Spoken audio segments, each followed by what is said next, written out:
¿Habrá interés de la cooperación internacional de participar en una operación de rescate financiero y económico después de haber condonado hace algunos años una parte importante de la deuda del país?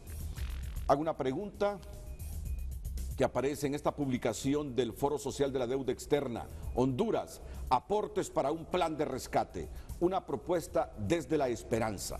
A partir del ajuste fiscal que aprobó el Congreso Nacional, conoceré esta mañana la opinión del exsecretario de Finanzas, el doctor Hugo Noé Pino.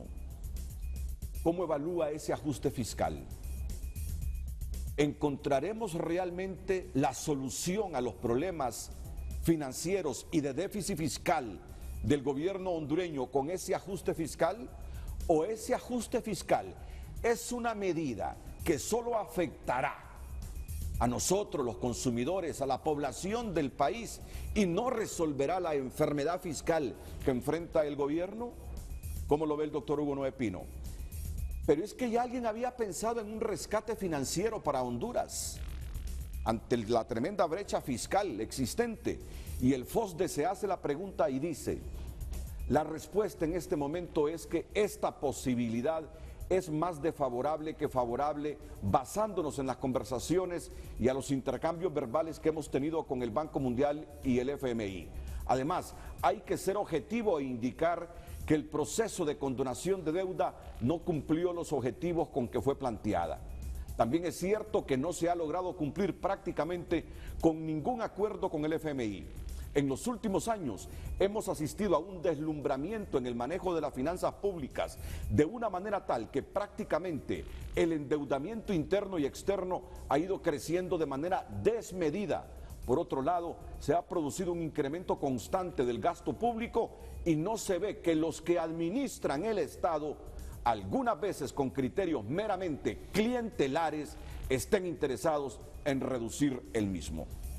Vamos a iniciar con el doctor Pino y esta temática y el ajuste fiscal que se aprobó en el Congreso inmediatamente después de la pausa, sin olvidarnos que en el transcurso del programa quisiéramos tener respuesta oficial de qué harán con ese grosero ajuste a la bolsa de cemento de 11 lempiras.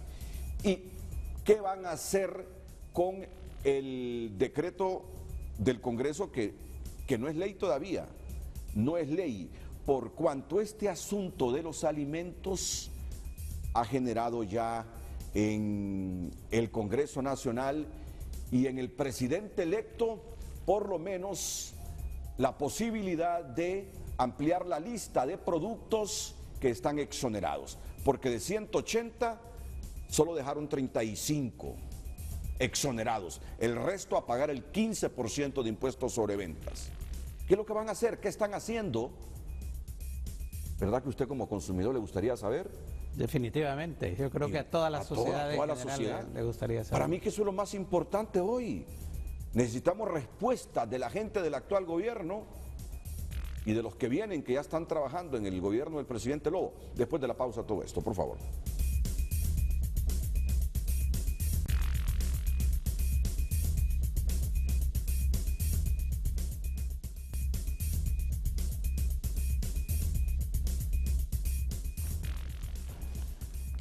Doctor Pino, ¿cómo evalúa usted ese ajuste fiscal aprobado en el Congreso Nacional? Renato, realmente quiero señalarlo que, en primer lugar, de que sin lugar a dudas no había, la situación fiscal del país requería un tipo de ajuste, sin lugar a dudas, porque veníamos en los últimos 2 años teniendo déficits fiscales muy altos, del 6% en el 2012 y ahora el 2013 entre 6 y 8%, una acumulación de deuda interna y externa, como usted lo expresó, realmente muy alta. Sin embargo, no ha dejado de sorprender la forma que se está haciendo el ajuste, porque en el ajuste siempre hay ganadores y perdedores.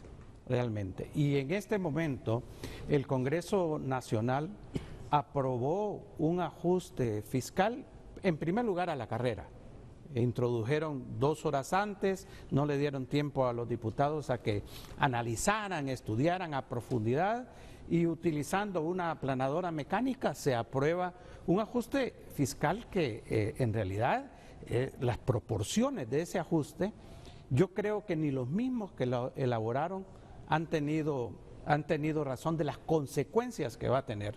Esto que estamos viendo ahora de que se van a revisar la cantidad de productos, solo es la primera señal de la serie de problemas que tiene ese acuerdo.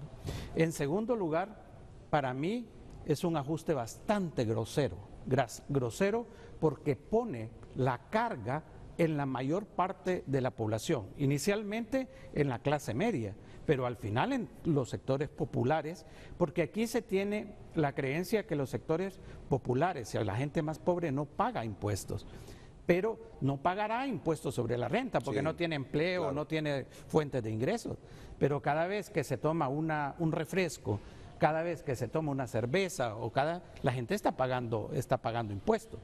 Entonces, en este caso hay una desproporción entre las cargas que se establecieron que van en forma indirecta a la mayor parte de la población, el aumento del impuesto sobre ventas del 12 al 15%, la reducción de las exoneraciones que se ha estado hablando de la canasta básica, de más de 200 productos a únicamente 35, 37. Y que conste, y aclaremos que todos esos productos de la canasta básica no fue de 3 puntos el incremento del impuesto, es de 15. De 0 a 15. Correcto, de 0 a 15%. Así es, sí. Y eso la gente lo va a sentir, la gente lo va a sentir. En tercer lugar, lo que tiene que ver con el aumento de la gasolina. Realmente son 5 lempiras por cada galón de gasolina superior, regular y diésel. El único que no se tocó fue el búnker, sí, luego el LPG y también el querosén. Todos estos, en el querosén también aumenta de 0 el impuesto a 3 lempiras por cada unidad. Entonces, de ahí mira usted realmente lo adicional, las otras cosas que vienen dentro del decreto, pero también mira tremendas injusticias. En marzo del 2010, el mismo Congreso Nacional, cuando se hizo el primer ajuste de la administración del presidente Lobo, se estableció poner 10% sobre los dividendos que están amparados en los regímenes especiales. Ejemplo, las zonas libres, los parques industriales, etcétera. Porque esos dividendos son un ingreso que le pagan a usted por ser socio de una empresa o por tener esos aspectos. Sin embargo, en esta reforma que se hicieron, se le eliminaron. Entonces, usted está realmente afectando a la mayor parte de la población, mientras que a los que tienen mayor capacidad de pago, personas que son accionistas de empresas o empresas mismas, ahora no van a pagar ese 10%. Entonces usted está poniendo la carga de la prueba sobre la mayor parte de la población. Fíjese lo injusto que representa esto. Si usted tiene una cuenta de ahorros en un banco, usted está obligado y el banco le retiene a usted automáticamente el 10% de los intereses que le paga. Sin embargo, estos dividendos, que son ingresos que tienen estas personas, no van realmente a pagar impuestos. Entonces, uno mira un decreto hecho a la carrera, uno mira un decreto que lo único que busca es satisfacer las necesidades de ingreso, pero que no conforma parte de una política fiscal integral. Aquí no se habla, excepto lo que se ha anunciado en cuanto a fusión de instituciones, no se habla del gasto, no se habla de la calidad del gasto, qué se va a hacer para eficientarlo, no se habla qué se va a hacer para combatir la corrupción. Realmente se establece, y es importante señalarlo en esta discusión, que nosotros, todas las opiniones, estamos basados en lo que se distribuyó en el Congreso, porque todavía no tenemos realmente el decreto en firme. Con respecto a lo que se señalaba acá, de que este decreto que señalaba Marvin, que se va a modificar y toda la cuestión, Yo siento que no lo van a poder hacer. Esto ya está aprobado por el Congreso. Van a tener que publicarlo, porque esto fue lo que aprobaron. Cuando leyeron en el Congreso y dijeron con esa forma mecánica, y mire, yo que miraba la aprobación de este decreto antes de la Navidad, yo decía, es impresionante la irresponsabilidad de los diputados, que sin analizar, sin profundizar, sin hacer que la sociedad en general participe en esta discusión, solo decían, se aprueba, se aprueba. No había discusión de algo que tiene un impacto sobre la sociedad muy, muy fuerte. Entonces, esto me parece, señalo, es un decreto hecho a la carrera, es un decreto que lo único que trata de resolver es el problema de ingresos. Y aquí voy a mencionar otro aspecto, Renato. Mire, cualquier reforma fiscal que se haga, si no hay realmente una administración tributaria capaz de implementarla, no va a tener feliz término. Y usted va a ver en el futuro que, dado que esto no va a la raíz de los problemas, nuevos ajustes fiscales de diferente naturaleza van a venirse dando en el transcurso del tiempo. Se está cometiendo exactamente el mismo error que se cometió en el gobierno actual. Este es un muy mal inicio de la administración de Juan Orlando Hernández, porque realmente, así como se hicieron alrededor de 5, 6, 7, 8 ajustes fiscales de diferente naturaleza, esto no va realmente al fondo del problema. Y la Dirección Ejecutiva de Ingresos, las mismas nuevas autoridades lo reconocen, no está en capacidad realmente de administrar un paquete de medidas como esta. Lo que se señalaba, ¿cómo van a administrar el aumento del impuesto sobre venta a productos de consumo popular que se venden realmente en un mercado, excepto que lo hagan a nivel de mayorista en general? Pero la capacidad técnica, la capacidad tecnológica de la DEI no da para realmente esto. Muchos de los comerciantes que antes se quedaban con 12%, ahora se van a quedar con 15%. Entonces, al no formar parte integral realmente de un paquete de una política fiscal que se utilice como instrumento de desarrollo, vamos a seguir dando tumbos en materia fiscal.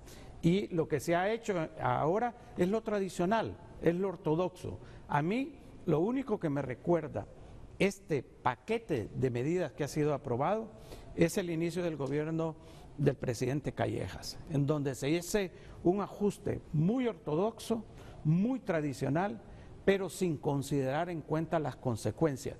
De tal forma que el mismo gobierno de ese entonces, 90-94, a mediados del gobierno se arrepintieron de todo lo que estaban haciendo y al final terminó en un problema realmente fiscal mucho mayor. Y el otro elemento que pesa mucho, Renato, en este caso, es que aquí el pueblo hondureño está pagando la fiesta que otros gozaron. Realmente, el presupuesto del 2012, que fue cuando se comenzó a subir el déficit fiscal, porque si bien es cierto, hay que reconocer que este gobierno recibió un alto déficit fiscal del 2009, 6.2%, y con una deuda flotante muy fuerte de alrededor de 13.000 millones de lempiras, en el 2010, con todas las medidas fiscales que se tomaron, el aumento de ingresos y la reducción de esa deuda flotante, se redujo a 4.8% del PIB, el déficit. En el 2011 se redujo a 4.6%. Y ya un informe de finanzas del 2011 que señala logros del 2011, señala, solo nos hace falta 1.000 millones de lempiras para finalizar en diciembre de pagar la deuda flotante que existía. Pero ¿qué pasa en el 2012 con el ciclo político, con las elecciones internas? El Congreso aprueba un presupuesto con un déficit de gobierno central del 4,5%. perdón, de 3,5% en el 2012, 3,5%. Y debido a los excesos, en parte a reducción de ingresos, pero en parte a exceso de gastos, se termina 2012 con 6% de déficit fiscal.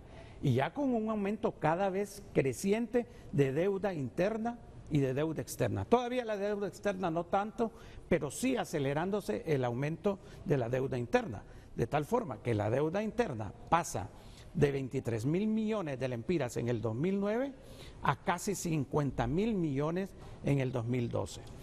Y luego en el 2013 se aprueba hasta en enero el presupuesto general de la República del gobierno central y se establece un déficit fiscal de 4,5%. ¿Y qué vamos a finalizar 2013? Que no tenemos todavía las cifras finales.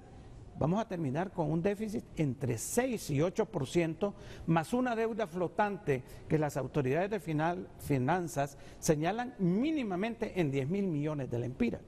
Entonces, lo que ha sucedido en los últimos 2 años ha sido una profunda indisciplina fiscal, que en parte vino por la reducción de ingresos debido al contexto internacional. Pero ¿qué es lo que hace un gobierno responsable cuando los ingresos le caen? Porque los ingresos vienen cayendo, Renato, desde el 2012. Casi todos los impuestos a sobreventa, impuestos sobre la renta, cuando usted analiza las cifras del 2012, logra ver que han estado cayendo.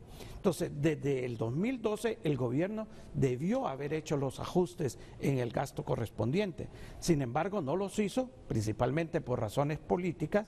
Se aprueba en el 2013 un déficit de 4,5% que ni el mismo gobierno realmente aprueba. Entre ellas, cosas como la que señalaba Marvin. Se aprueba la compra de cemento de 1,000 millones de lempiras para hacer propaganda política con esos 1,000 millones. Entonces, con todo ese desequilibrio fiscal que había venido siendo advertido, Renato, por diferentes instituciones. Esto no es que es nuevo. Que revienta hasta ahora, y hasta ahora lo sabemos, así es. El FOSDE desde día a día, el Instituto Centroamericano de Estudios Fiscales, el ICEFI, ha estado haciendo, el Colegio de Economistas. Desde comienzos de años, el ICEFI publicó un documento, Renato, que se llama Las finanzas públicas hondureñas en cuidados intensivos. Y hace un análisis de toda la situación y señala, miren, hay que tomar medidas, hay que tomar medidas. Entonces, ahora que se llega ya a una nueva administración con una situación sumamente difícil, en vez de ver el problema en su conjunto, en vez de extender los sacrificios entre la mayor parte de la población, principalmente de la población que más capacidad tributaria tiene, se hace un paquete de medidas que lo primero que tiene es tratar de solucionarle el problema de ingresos al gobierno, pero sin tocar principalmente la parte de los gastos. Y esto es perjudicial directamente para la sociedad, pero también para el crecimiento económico. Mire, las proyecciones para este año de crecimiento del Fondo Monetario Internacional es 2,8%. De CEPAL es 3,3%, del Banco Central de Honduras es alrededor del 3%. ¿Qué significa? Que esto antes de aprobarse el paquete de medidas, que el 2014 va a ser un año de bajo crecimiento, bajo creación de empleo y por lo tanto de baja reducción de pobreza. Entonces, ¿qué es lo que sucede? ¿Qué es lo que sucede? Que cuando usted aplica un programa de esto, reduce sustancialmente la capacidad de consumo de la población, porque esos impuestos van a pasar a pagar deuda que usted ha acumulado. Entonces, eso pone un freno adicional al crecimiento económico. Y lo que uno puede prever, que ya el crecimiento económico no va a andar alrededor del 2,8 o 3%, sino que va a ser mucho más bajo. Así que todas esas consideraciones no fueron tomadas en cuenta y vamos a ver, va a haber la cantidad de reformas que le van a querer hacer a este decreto por esa prisa, por esa forma de tratar de resolver las cosas que en el fondo no resuelve nada. Muchas gracias, doctor Pino, por sus comentarios sobre la situación financiera del país, sobre este decreto que aprobó el Congreso Nacional, pero que no es ley porque no ha sido publicado en la Gaceta. Seguramente le harán una revisión, sobre todo al asunto de los productos exonerados de la canasta básica, que solo quedaron en 35 y lo van a ampliar. ¿Cuál fue su postura con este paquete? No, yo voté en contra. ¿Usted votó en contra? En contra porque... Lo voy a escuchar después de la pausa comercial. En parte voté en contra porque el tema de revisar las exoneraciones, de las medidas anti-evasión, de las medidas de cobrar el impuesto de ganancias de capital directamente cuando se registran en la propiedad los bienes, estuve de acuerdo, pero ya en el tema de impositivo, ahí tuvimos diferencias, ahí votamos en contra. Es más, usted decía, cuando hablábamos con Ulises Aguirre sobre los impuestos, que había que tomar medidas heroicas, y es realidad.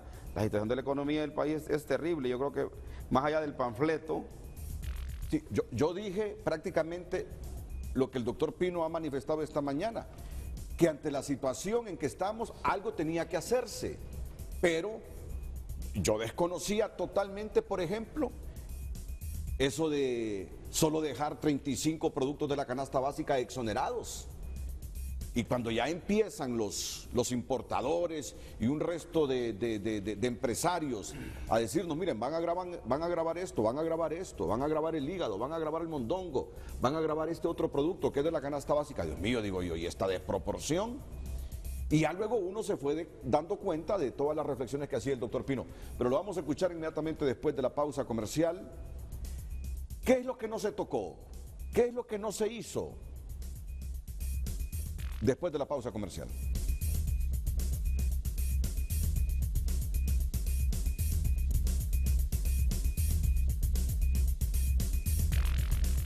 Muy bien, antes que intervenga el diputado vicepresidente del Congreso Nacional, don Marvin Ponce, el doctor Pino ha calificado que este decreto realmente, para él, solo tiene la intención de generar ingresos al gobierno entrante, al gobierno del presidente electo Juan Orlando Hernández, que va a salir afectada la clase media y por ende, y toda la población al final, al tener que consumir productos ahora con una recarga de 15% de impuestos sobre ventas. ¿Qué le faltó? Así brevemente, doctor, y luego vamos a ampliar. ¿Qué le faltó a este decreto, aparte del estudio que usted dice? Pero en términos generales, cuando ve a quién van a afectar más, ¿cree que le faltó algo más? Renato, la política fiscal tiene cuatro aspectos fundamentales. Primero, los ingresos, que es lo que más está cubierto acá. Así es. ¿Cómo aumentar ingresos? Le faltó muchas regulaciones específicas con respecto a gastos, aunque algunas de ellas están acá, que se repiten en otras leyes, no es que sean novedosas, como la responsabilidad civil, administrativa y penal de aquellos ministros que se excedan en el gasto presupuestario. Pero le faltó, por ejemplo, algo relacionado, y no ha sido dado, por ejemplo, con la deuda. La deuda interna, que es la que está pesando más con respecto al pago de intereses, debe de ser en cierta forma readecuada y también buscar un mecanismo de que no se pague tanto en estos aspectos. Entonces el tema de la deuda no ha sido realmente tratado. Más bien, la ampliación que hizo el Congreso del bono de 750 millones de dólares a 1.000 millones, o sea, los 500 millones adicionales que fueron colocados, nuevamente se colocaron en términos perjudiciales para el país. Ese tema de la deuda no está realmente tratado. Estos últimos se colocaron a 8.75% la tasa de interés, que más la devaluación va a implicar un costo bastante alto, de tal forma de que ya en uno de los medios de comunicación escritos, usted logra ver que Honduras va a pagar aproximadamente en concepto de deuda 13.000 millones de lempiras al año.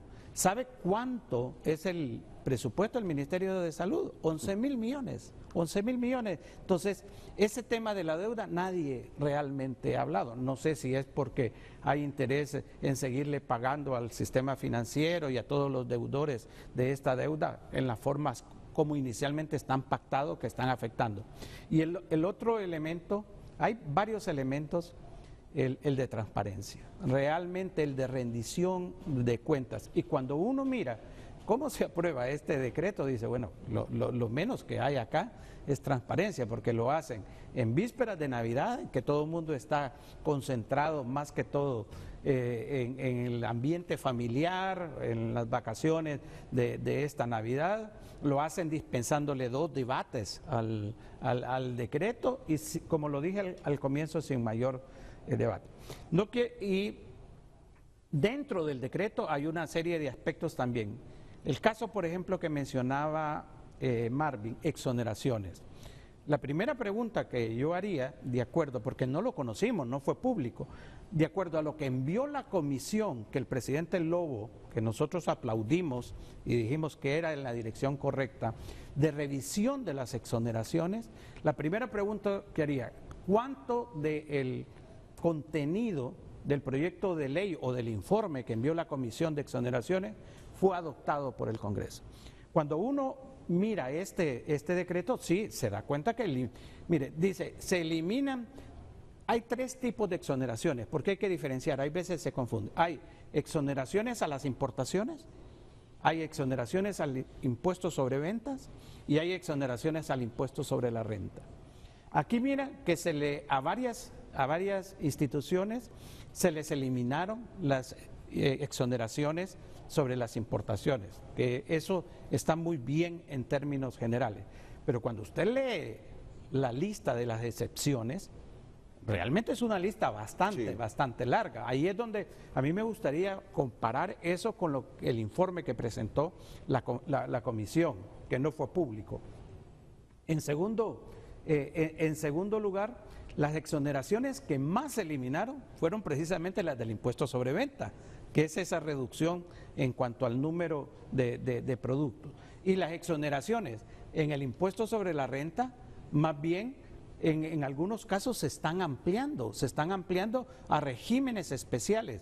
Por ejemplo, a los call centers se les introduce ahí, se les elimina el 10% sobre los dividendos, que está realmente. Mire, yo quisiera del artículo 25, para leer el artículo 25 del impuesto sobre la renta, como dice el artículo 25, se leerá de la siguiente manera: los ingresos percibidos por las personas naturales y jurídicas residentes o domiciliadas en el país en concepto de dividendos, cualquier otra forma de participación de utilidades de reserva, estarán gravados con un impuesto del 10%, el cual será retenido y enterado por la sociedad mercantil.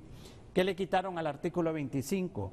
Decía, así como los dividendos distribuidos a personas naturales o jurídicas amparadas en regímenes especiales. Esa fue la parte que le quitaron. Al quitarle eso, están quitando realmente el impuesto a estas empresas.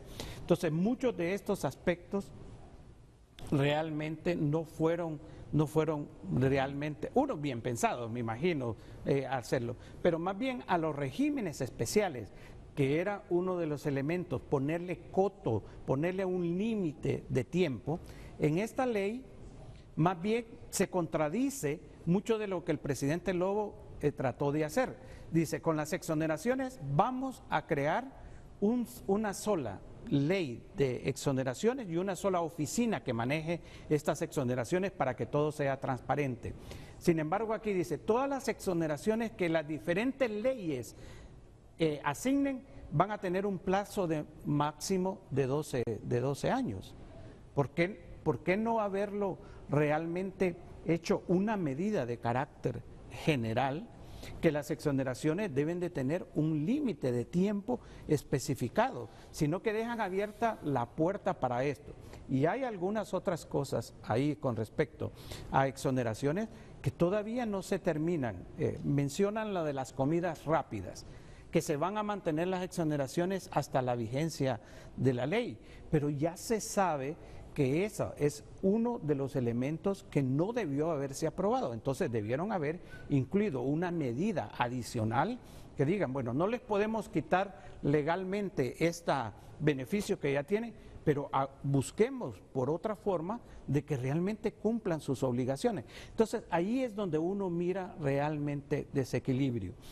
Y un último elemento también, porque hay que ser justos y objetivos. Hay algunas cosas en la ley que son positivas. Digamos, el 1,5% sobre los ingresos brutos, que es una medida prácticamente antievasión, que fue esta medida del 1% sobre las ventas brutas que la Corte Suprema de Justicia declaró inconstitucional, no por la medida en sí, sino que porque había sido establecida con un elementos retroactivos, con una aplicación retroactiva, está nuevamente en la ley.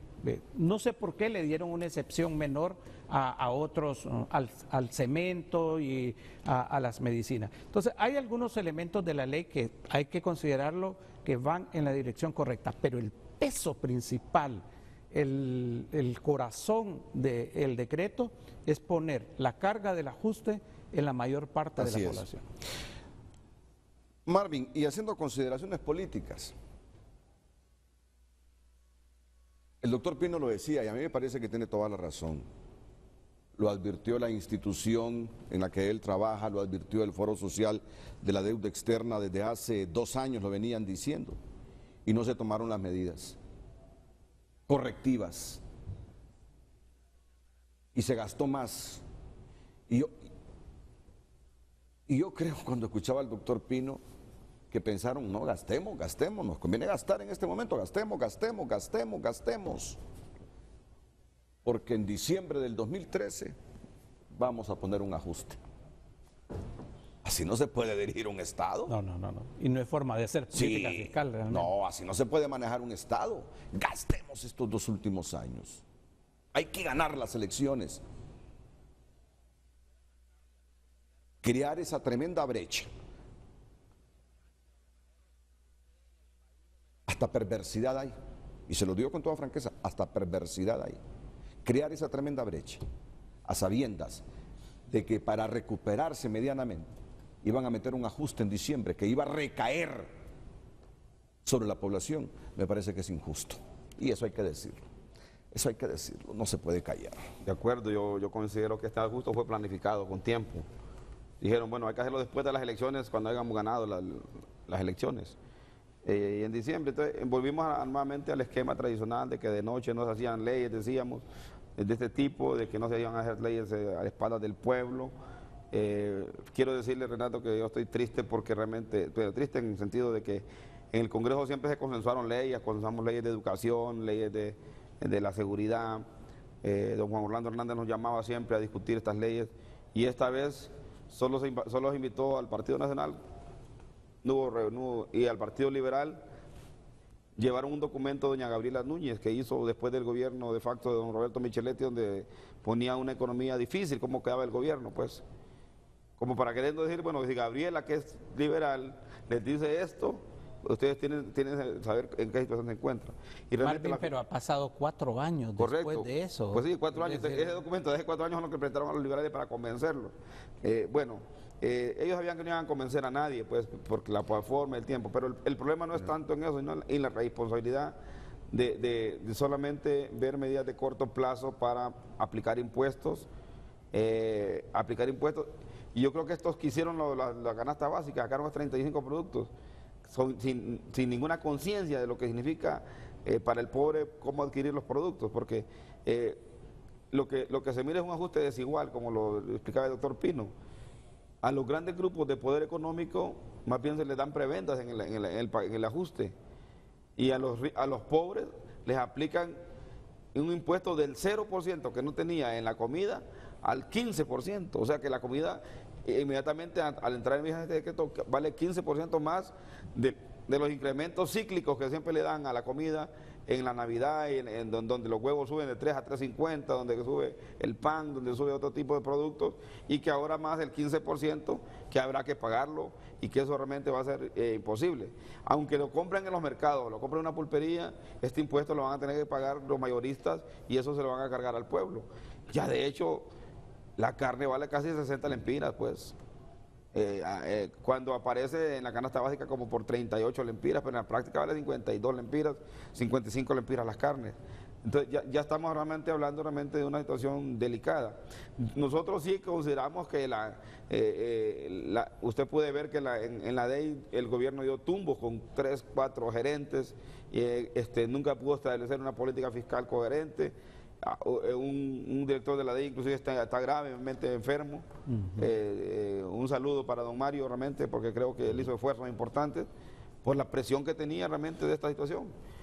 Ahora se trae a esta señora Guzmán, que es una buena profesional, pero no tiene conocimiento de esta política fiscal. Va a tener que empaparse y dedicarse y tomar medidas heroicas para que la DEI funcione de acuerdo a eso. Y también lo que nos ha dicho también, que en este paquete fiscal también se privatiza, la función de las aduanas, se da el visto bueno para que el Estado contrate a privados para que manejen las finanzas públicas. Algo que en la medida de nosotros es inconcebible, que el Estado se sienta incapaz de poder cobrar los impuestos. Si esa cuestión es indelegable, de las pocas medidas indelegables. Entonces se le da a Coalianza facultad de cobrar impuestos. De cobrar impuestos y de contratarse. Entonces, ¿qué pasa? Realmente sí sabíamos que había una brecha fuerte, porque en primer lugar, todos los bonos del INJUPEN, los bonos del IMPREMA, los bonos de los bancos, los bonos soberanos, eso generó una deuda fuerte.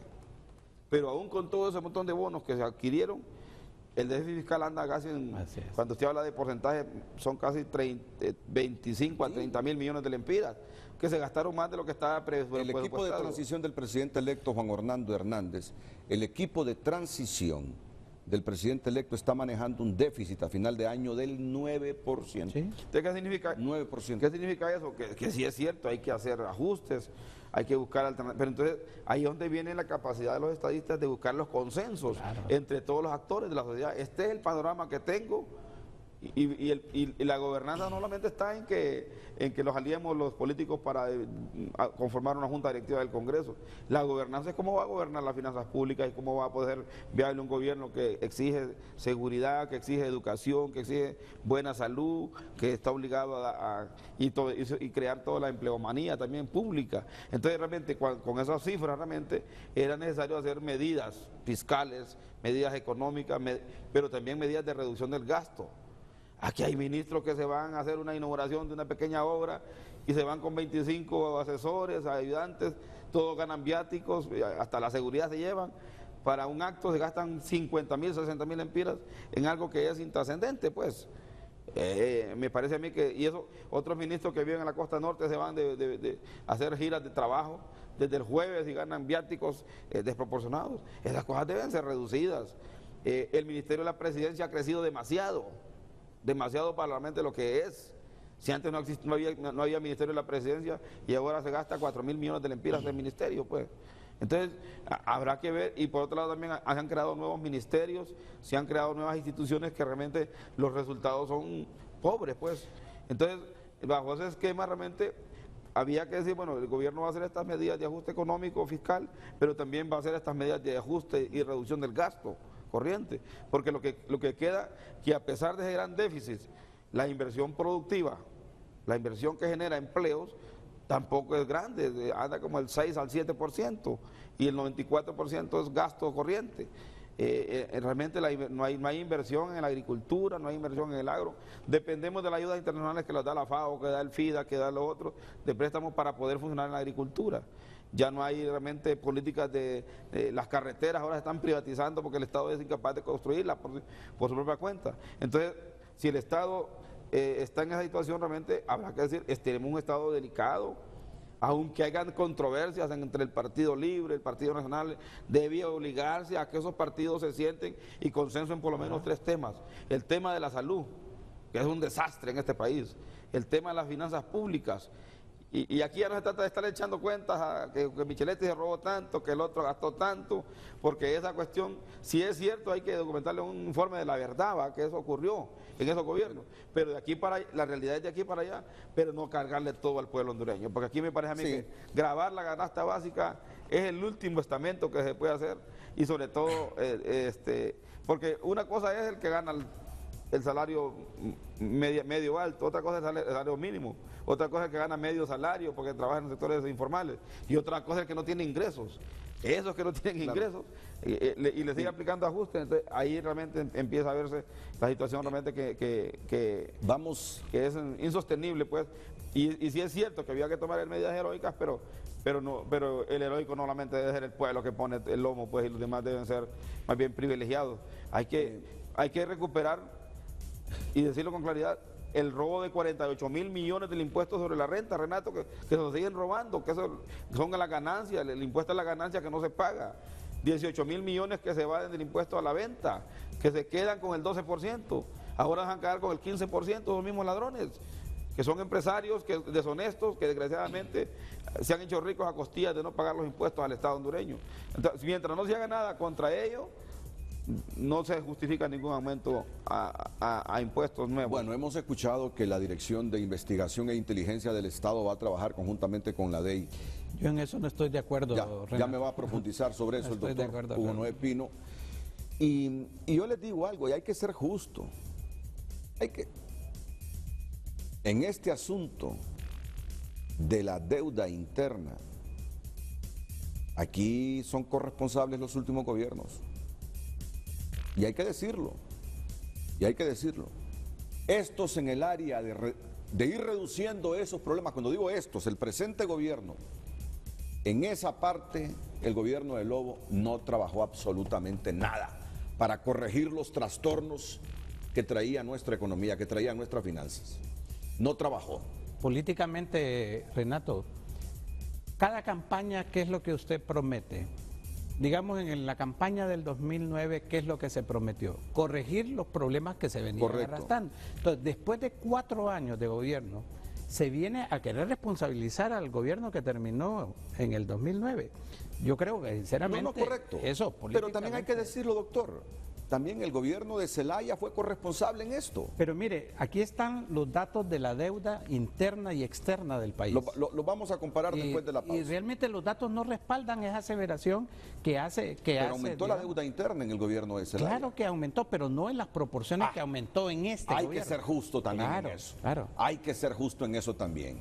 Estos pudieron haber corregido los problemas que venía arrastrando y no lo hicieron. Primer error. Un gobierno corrige los errores que se han cometido. Y lo hicieron los primeros 2 años, Renato. Y de remate, gastan más sabiendo que el tamaño de nuestra economía no era coherente con el gasto que tenían. Claro. No, hay que ser justos en esto. Y ahora es que sobre grabarle la comida al pobre pueblo, tratamos de corregir los problemas fiscales que tenemos. No es justo. Ese pacto fiscal, social y político, ojalá que los liderazgos en este país hayan madurado como para que los logremos. Pero habrá que revisar ese paquete. Porque es cierto. Que me digan como argumento, es que estamos al borde y hay que hacer algo. Estamos claros que hay que hacerlo. Pero eso que se hizo es desmesurado.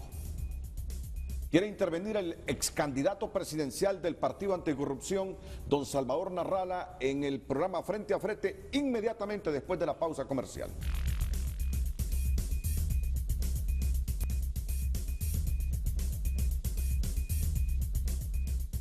El ingeniero Salvador Narrala, ex candidato presidencial del Partido Anticorrupción y el coordinador general de este movimiento, de este partido, está en comunicación con Frente a Frente. Ingeniero Narrala, bienvenido, buenos días, feliz año. Igualmente, Renato, buenos días y buenos días al doctor Hugo Noé Pino y a Marvin Ponce, que se encuentran ahí.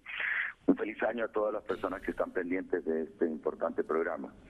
Yo solamente quiero dar la posición de nuestro partido con respecto al paquetazo. El Partido Anticorrupción fue el primero que se pronunció el día domingo 22 de diciembre respecto a la poca creatividad de este paquetazo, porque apenas unos días antes se hizo un ajuste al salario mínimo, pero ese ajuste al salario mínimo se anula totalmente con el paquetazo. El doctor Hugo Noé Pino es una celebridad en la materia económica y ha explicado ampliamente lo que está pasando. A mí me gustaría que la gente estuviera clara en este aspecto, que nosotros como Partido Anticorrupción lo que queremos es que este paquetazo sea analizado por el nuevo Congreso de la República, que va a estar en funciones a partir del 27 de enero. Porque este paquetazo, especialmente en el aspecto del aumento de los combustibles, inmediatamente va a subir todos los precios de los artículos que la gente consume, toda la comida. Hay un incremento de un 15% del costo de la energía eléctrica. Para mí, lo que está haciendo este gobierno es, tratando de anular el tremendo déficit que tiene, pero también cargando el costo de una campaña que costó casi $1 millón diarios en la recta final de la campaña política. El PAC no está haciendo alianzas con absolutamente nadie. Por ahí, malintencionadamente, algunos medios de comunicación están diciendo que el PAC está haciendo alianzas con el Partido Libre. No estamos haciendo alianzas, son simplemente posturas en común. La postura en común de derogar el paquetazo es una postura o iniciativa de nuestro Partido Anticorrupción, que el pasado viernes 27 ha secundado a través de los medios de comunicación, por lo que me di cuenta leyendo el Partido Libre.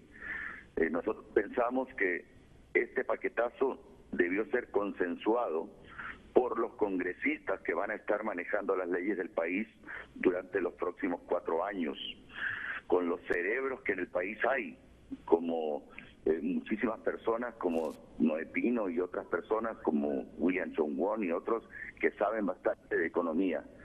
La eliminación de las partidas confidenciales tanto del Congreso, del presidente del Congreso como del presidente de la República, evitar la compra de vehículos de lujo, la reducción de la flota de vehículos del Estado, la reducción del tamaño del Estado, la eliminación de los innecesarios viajes al exterior y de los viáticos, la disminución de la publicidad que se está utilizando para el gobierno y para varias entidades del gobierno, harían que este paquetazo fuera menos cruel. Así que para finalizar, yo solamente hago un llamado al Partido Liberal.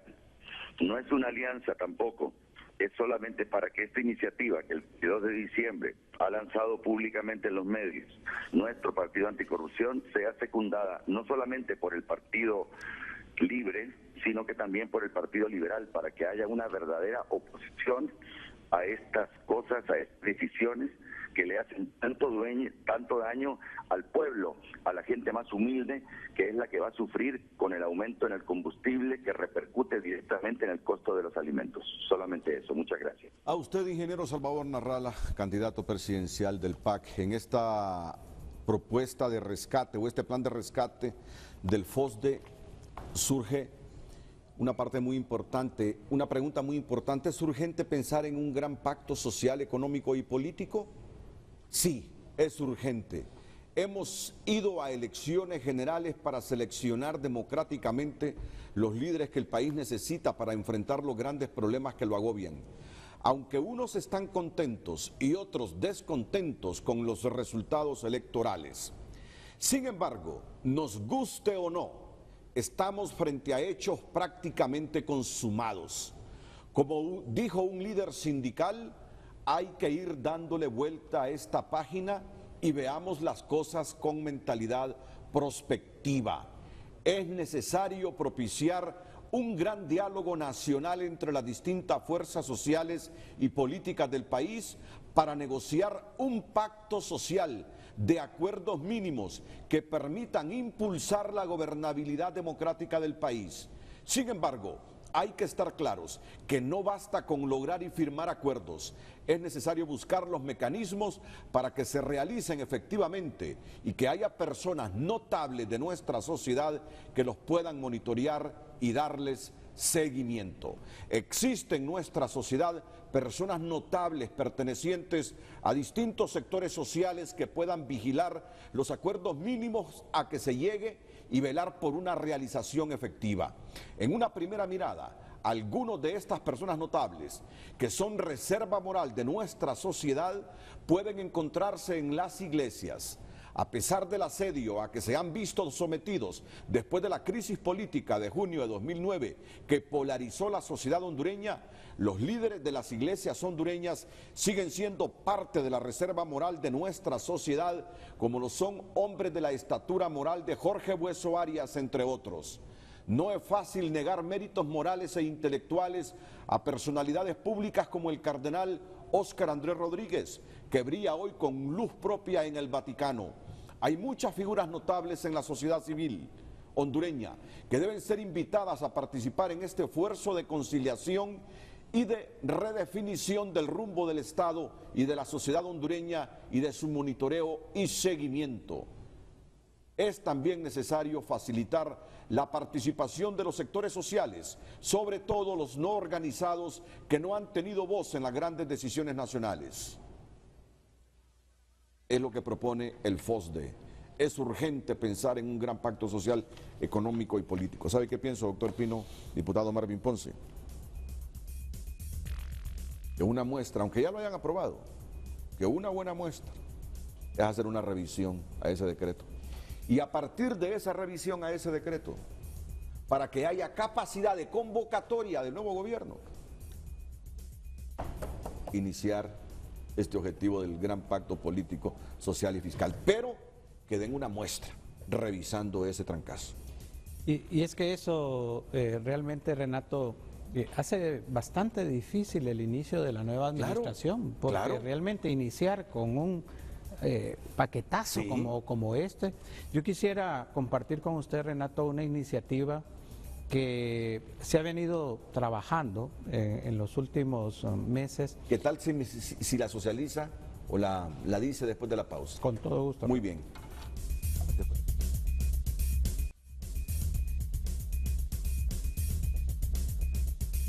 Dime. Ok. Solo permítame. Lo que la ley trata de hacer eliminando el pago del 10% sobre los dividendos es que ahora quieren que dichos ingresos sean considerados como ingresos a las empresas y así deben pagar el impuesto sobre renta con el 30%. Me preocupa el contenido de lo que se está discutiendo este día, que habla que se está favoreciendo a la empresa privada con el asunto de los dividendos, ya que el pago de dividendos es sobre el neto de ganancias de las empresas, después del pago del impuesto sobre la renta. Por lo tanto, se puede considerarse como doble imposición. Esto va a afectar fuertemente a los inversionistas. El verdadero problema es que pagan impuestos 79,000 de 700,000. Hay que incrementar la base de los que pagan el impuesto de la renta, es decir, aumentar el número de contribuyentes, que el gobierno tenga cuidado de ponerle una nueva carga a los inversionistas, ya que ellos pueden interpretar que no hay seguridad sobre su inversión. Sobre eso, ese es un punto técnico bastante discutible. Es cierto que las sociedades en general pagan impuestos sobre la renta, pero la distribución de dividendos es un ingreso de carácter personal.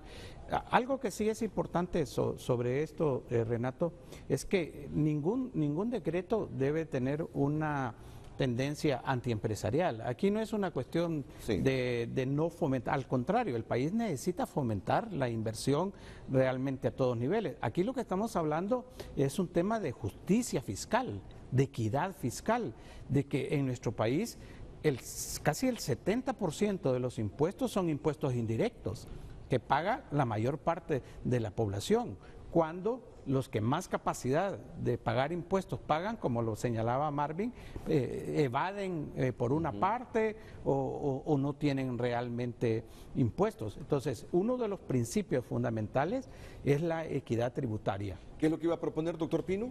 No, le iba a mencionar que en función de esto que se señalaba del pacto nacional y del pacto fiscal, en los últimos meses un grupo de exministros de finanzas y de diferentes tendencias, de diferentes orientaciones y expresidentes de Banco Central, así como expertos en el área de política fiscal, elaboraron un documento que está siendo presentado al presidente electo Juan Orlando Hernández con el objetivo de mirar realmente la política fiscal en una forma integral. Y entonces ahí hay una serie de recomendaciones, tanto de carácter de ingreso como de carácter de control administrativo de los ingresos, como parte de transparencia del gasto fiscal. Entonces, uno lo que esperaba realmente era eso, una búsqueda de un consenso alrededor de muchas medidas, principalmente, Renato, porque si lo miramos desde el punto de vista político, yo creo que la administración entrante está haciendo una muy mala lectura de que lo que dijo el pueblo hondureño en las elecciones del 24 de noviembre. Sí. Recuerden que 2 de cada 3 personas no votaron por el presidente que va a entrar y que el Congreso está conformado por varios partidos políticos. Entonces el mensaje del pueblo hondureño hacia los políticos fue: yo no quiero que nadie tenga la mayoría, sino que ustedes traten de buscar acuerdos, consensos en beneficio realmente de la población. No, yo creo que una demostración, porque va a necesitar de ese pacto el presidente electo, va a necesitar de ese pacto, no hay duda, pero ya con personas prejuiciadas por ese paquete, no lo va a lograr fácilmente. Yo creo que la muestra del presidente electo hacia todos los sectores del país de que quiere un pacto social, económico y político como lo propone el FOSDE, es primero hacer una revisión con todos los sectores de ese paquete. De hecho, Renato... y después a lograr lo macro. De hecho, el presidente electo ya ha hablado de un pacto. Primero hablaba de un pacto por la vida mejor. Después de la visita que hizo a Peña Nieto, habló de un pacto por Honduras. Entonces, él lo ha lanzado. El problema es que ese pacto queda legitimado con estas medidas. Correcto. Si no se hacen correcciones, porque correcto. No cabe duda que hay que tomar medidas. Que hay que buscar mecanismos de corregirlo, de corregir las finanzas fiscales, que hay que hacer una serie de cambios estructurales para poder mejorar la captación fiscal, que hay que ampliar la base de contribuyentes, pero si no se dan muestras realmente de escuchas a los clamores del pueblo y a los clamores de los expertos, de que las cosas no están haciendo bien, posiblemente se pierdan los niveles de confianza. Así es. Porque realmente nunca hemos tenido en la política hondureña un gobierno tan débil en términos de porcentuales como actualmente, porque surgieron 4 fuerzas políticas grandes. Veníamos de gobiernos tradicionales de 2 partidos que repartían 50, 48, 46% del poder, y hoy venimos a un gobierno del 36%, con 3 fuerzas políticas fuertes y los partidos pequeños que sobreviven, ¿va? Entonces, esa cuestión es un escenario totalmente distinto, y un gobierno débil no se puede dar el lujo realmente de menospreciar la oposición y no darle capacidad de dialogar, porque al final no ocupamos esquemas de gobierno, ocupamos esquemas de Estado, y estos temas son temas de Estado que tienen que ser abordados al máximo. Ese pacto que busca el presidente electo Juan Orlando Hernández, sin lugar a dudas, que ahora tiene que pasar por un nuevo elemento, la revisión de ese paquete de medidas fiscales. Si no, no va a encontrar voluntad en la diversidad de líderes sociales, gremiales del país.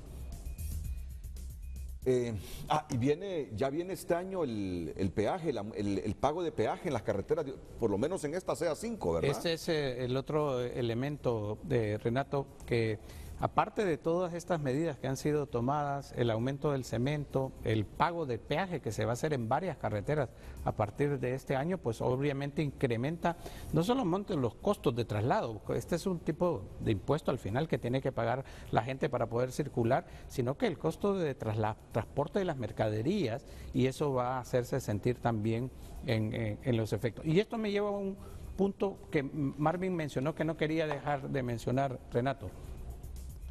El tema de los fideicomisos. Fíjese que la tendencia actual en la administración del presidente Lobo, y parece que va a ser la continuidad en el próximo, va a haber continuidad en el próximo gobierno, es manejar las cosas del Estado a través de fideicomisos. Y mire cuál es el elemento que se utiliza. El otro día escuchaba a un alto funcionario del gobierno decir, en las compras de medicinas, con ahora el fideicomiso que maneja un banco, medicinas que comprábamos a 500 millones de lempiras las logramos comprar a 300 millones. Nos hicimos un ahorro de 200 millones de lempiras. Y yo me hacía la reflexión, Renato, ¿qué es lo que estamos haciendo en el fondo? Estamos desmontando el Estado y privatizándolo de tal forma de que no somos capaces de poner gente honesta en esos puestos para que no hagan actos de corrupción. Estamos renunciando a que el gobierno mismo tenga la capacidad de tomar decisiones y pasar todas las decisiones a otros, quitándonos la responsabilidad. Si en esa dirección vamos y continuamos, yo creo que vamos en la dirección equivocada, porque un país no necesita un gobierno grande, no necesita un gobierno, como decía Enrique Iglesias. Enrique Iglesias acostumbraba, necesitamos un gobierno con más músculo que grasa realmente. Pero si nosotros renunciamos al manejo de los asuntos públicos porque nos consideramos incompetentes de hacer eficiencia dentro del Estado o hacer que el Estado no sea corrupto, estamos renunciando a lo que la gente elige el gobierno. El gobierno elige a la gente para que lo represente, para que maneje los asuntos públicos en función de los intereses generales. Para que lo administre bien, con honestidad. Pero si el gobierno renuncia a sus responsabilidades porque no se confía a sí mismo y tiene que utilizar instituciones privadas para las responsabilidades primarias del gobierno, no habrá necesidad entonces del gobierno. Así es. Si el gobierno no se confía a sí mismo porque cree que es corrupto y por eso busca ayuda en el banco, por ejemplo, para comprar los medicamentos, ¿qué necesidad tiene de estar la Secretaría de Salud? Se pregunta uno. Y ese es un punto importante porque está dentro de la esencia misma de la razón de ser del gobierno. Tenemos algo pendiente y es la deuda interna que nos dejó Manuel Zelaya, que la vamos a contrastar con la deuda interna, el porcentaje en que creció en esta administración del presidente Lobo, después de la pausa.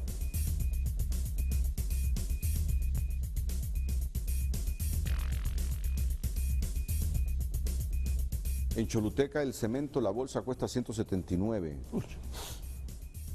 En Honduras hace varios años existió uno que valía la mitad de la bolsa. Hace algunos días, hace como 3 semanas, me visitó el inversionista de Deja Cementera 1, que tenía capital japonés, y me contó la historia, cómo las fuerzas locales hicieron fracasar a esa cementera, que me llené de indignación. Hace 3 semanas me llegó a visitar y me trajo el compendio, cada uno de los documentos de cómo las empresas nacionales dedicadas al rubro lo hicieron quebrar, simplemente porque él estaba produciendo cemento de calidad. Bueno, importaba la materia prima desde Japón, importaban la materia prima, y va a estar aquí en este mes de enero. Él es nicaragüense, se casó con una hondureña, reside... ¿Con Oscar Serna? Ah, sí, sí. Es inaudito cómo lo hicieron quebrar las empresas de acá del país. Bueno, esa será otra historia. Así rapidito, cuénteme esto, porque yo soy de los que creo que la clase política, incluido Mel Zelaya, en este asunto del manejo de los fondos y del endeudamiento para tener más ingresos, hacen cualquier cosa. Doctor Pino. Sí, Renato, lo que pasa es que las cifras realmente no son desproporcionadas entre uno y otro. No respaldan, sí. Al 30 de junio del 2009, que fue cuando el golpe de Estado, el 28 de junio, la deuda interna era únicamente de 725 millones de dólares, Renato. Esta gráfica lo muestra realmente claramente y actualmente la deuda interna anda mínimamente en 3.000 millones de dólares. La deuda externa era de 2.380 millones de dólares, anda actualmente en 4.500 millones.